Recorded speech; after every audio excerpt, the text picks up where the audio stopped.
Yeah, those are strong words from him. However, I think that sports is not different from politics. Politics and sports are very intertwined everywhere in the world. So when he says it's sports and we shouldn't bring politics into sports, I'm afraid in 2025, that can't be the conversation. Governments all over the world have taken over sports for the good of their people. If you want your sports to grow, you can't keep saying you're autonomous, and no, government's infrastructure or the government system doesn't have any control over you.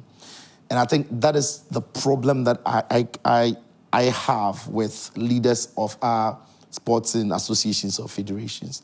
They over time begin to think that maybe it's because they are called presidents, they think they are lords over their sports and nobody are untouchable. At the end of the day, you can be autonomous, but when things go wrong in your house, a higher body has to oversee what you do. So an athlete comes to partake in the sport you oversee and dies.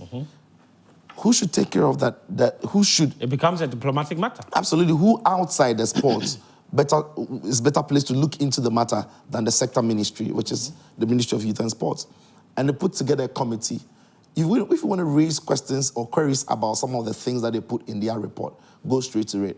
Write about it and challenge it. He was called to the committee multiple times. Yeah, fair enough. He could be called to the committee. At the end of the day, their findings might not necessarily be what reflects or the perfect reflection of the incident or what is happening around your federation. So write to it or question those things. Find the proper channels to question the report that has come out.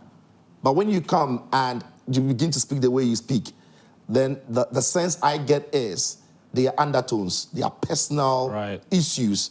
And the issue is not necessarily about the sports. The issue is not about the report in itself. It's not about the happenings. You're not even defending what happened. You're not even defending the cause of all these investigations. You're not answering them. You're not addressing them. What you are talking about is personal vendetta.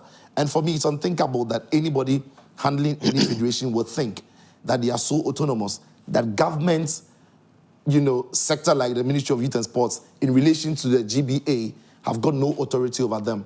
You can't keep going that way as a country, and that is why maybe our sports is where it is, because they think nobody has checks over them.